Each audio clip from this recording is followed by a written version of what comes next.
Good afternoon, everyone. My name is Dr. Miller, and the SCP we're going to be looking at today is SCP-118. Object Class: Euclid. Special Containment Procedures. Due to the number and distribution of SCP-118, containment of every specimen is impossible. Known SCP-118 red zones are to be closed off to all civilian marine vessels and divers under the guise of a military presence or other plausible cover story. Contacts in navies known to operate near SCP-118 red zones are to be utilized in order to minimize the passage of military vessels through the red zones. If any area within the red zone has a depth of less than 1,500 meters, the restriction is to be applied to the aircraft as well.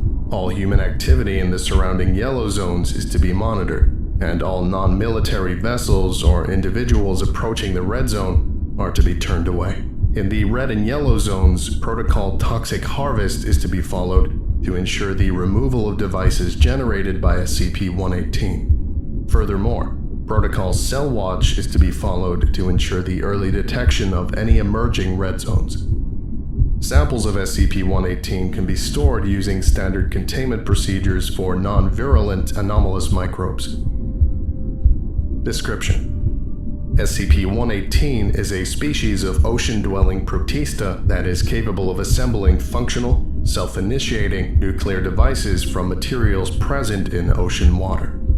While SCP-118 is unknown and hence has not been classified by the scientific community, specimens resemble protists of the phylum Euglenophyta, but have significantly increased levels of movement speed, nutrient storage capability, and resistance to alpha radiation. Specimens of SCP-118 have been found in all of the world's oceans and seas. When in a survivable saltwater environment, specimens of SCP-118 will seek out materials including, but not limited to, iron, silver, copper, carbon, TNT, and uranium isotopes. When SCP-118 has located a material of interest, the material is absorbed into the cell using a method dependent on the size of the material. Single atoms and molecules, mostly substances that are dissolved in the water, are passed through the cellular membrane through specialized protein pumps. Larger particles, smaller than the cell itself, are ingested through phagocytosis. Larger pieces will have particles torn off through an unknown mechanism, which are then absorbed using the first two methods. This mining occurs even in solid and hard substances, such as metal ingots. Upon reaching a threshold of absorbed materials, specimens of SCP-118 will move towards an assembly area on the bottom of the body of water they are present in and will contribute to the assembly of a nuclear device. The nuclear devices assembled are gun-type fission devices using uranium-235 as their fissile material. Observation of devices in the process of being assembled show that the process starts with the assembly of a metallic rounded cylindrical casing for the device, followed by the creation of two subcritical masses of uranium and the conventional explosives to propel them into each other. The mechanism by which SCP-118 enriches harvested uranium is currently unknown. The previous sentence was stricken from the document. See Addendum 4. The device is then finished with the assembly of a uranium-238 tamper, where the two uranium masses will collide, and the assembly of a trigger mechanism. SCP-118 appears to assemble the necessary components by adding minuscule amounts of material to an initially tiny material seed. Differing atoms and molecules can be added to the same component, and assembled components are not necessarily homogeneous. It is currently unknown whether SCP-118 builds on the seed atom by atom, or by adding very small sub-micrometer fragments. The mechanism by which SCP-118 attaches new material to the seed seamlessly is unknown. The assembly time depends on the size of the device being assembled, water conditions, and mineral availability, but observations suggest that 300 days for a medium-sized device can be considered average. Once a nuclear device is finished, SCP-118 will detonate the device by completing a circuit in the trigger mechanism. Around 90% of the nuclear explosions recorded as a result of SCP-118 have had yields in the 20 to 35 kiloton range, although yields as low as 4 kilotons and up to kilotons have been reported. Aside from cases involving human interference, failure to detonate has never been observed, as all nuclear devices recorded have either been detonated of their own accord or removed from the water prior to completion. Devices constructed by SCP-118 appear to be larger than man-made devices of similar design and yield, presumably due to the neutron moderating effect of the water that separates the uranium masses throughout much of the device's construction. A given assembly area typically has between 1 and 3 devices in the process of assembly at any given time, although as many as 6 at a time has been observed. In zones where multiple devices are simultaneously assembled, the devices are separated by enough distance to prevent the detonation of one from destroying or setting off the others. While the Foundation is unable to prevent civilians and other organizations from obtaining samples of SCP-118, its superficial similarity to existing species, few numbers relative to all oceanic Protista, lack of anomalous behavior outside material-rich bodies of water, and the Foundation's standard monitoring of scientific studies at risk of uncovering information about anomalous biological species ensures that the chance of SCP-118's true nature being determined through cell samples is minimal. There are currently 6 different active SCP-118 assembly areas known to the Foundation. While the natural disappearance of an assembly area has been observed, the current consensus among researchers assigned to SCP-118 is that the elimination of assembly areas without massively noticeable effects is currently unfeasible. See Experiment Log 118, Gamma for details. Thus, containment is to be established at SCP-118's assembly areas to be designated red zones and surrounding yellow zones. Furthermore, areas with elevated concentrations of SCP-118, zones of interest, are to be monitored for signs of assembly areas. List of containment zones. Level 4 clearance required. Red zones. RZ-1. Location: Mid-Atlantic. Coordinates: redacted. Zone Commander: Captain Romanov. Note: USS incident occurred kilometers outside this red zone. RZ-2. Location: North Pacific. Coordinates redacted. Zone Commander: Captain Chambers. RZ-4. Location: South Pacific. Coordinates redacted. Zone Commander: Captain Knapp. RZ-5. Location: Indian Ocean. Coordinates redacted. Zone Commander: Captain Wayne. Note: proximity to shipping lanes reduces tolerance for nuclear explosions. RZ-6. Location: North Atlantic. Coordinates redacted. Zone Commander: Captain Fazil. Note: proximity to US SOS-US hydrophones reduces tolerance for nuclear explosions. RZ-7. Location: redacted. Coordinates redacted. Zone Commander: Captain. Note: red zone lies within city limits. This, combined with the shallow average depth of red zone, the heavy shipping traffic in the area, the ongoing tensions between and a nuclear power, and the presence of Foundation personnel and facilities in the city makes a nuclear detonation in this red zone unacceptable. In addition, heavy ship traffic through the area and heavy air traffic above the city make restricting access for any long period of time impractical. Zones of Interest. ZOI. ZOI-1. SCP-118 levels increasing around 0.5% per year. Zone of Interest area growing approximately 0.3% per year. ZOI-3. Zone of Interest covers approximately 20 oil wells. SCP-118 levels and Zone of Interest size currently stable. Former zones. FZ. FZ-RZ-3. Formerly Red Zone 3. Last device assembled in 1992. SCP-118 levels dropped to average oceanic values in 2000. FZ-ZOI-2. Formerly Zone of Interest 2. SCP-118 levels dropped to average oceanic values in 1986. Addendum 118-1. Following the USS incident, the exclusion radius used when drawing red zones had been increased.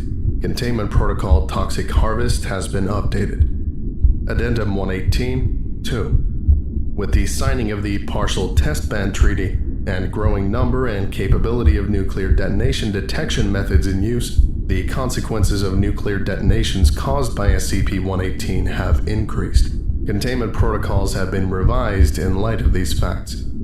Addendum 118-3. Due to the significant cost of containing SCP-118 red zones, the O5 Council has requested trials on possible methods to eliminate SCP-118 assembly areas.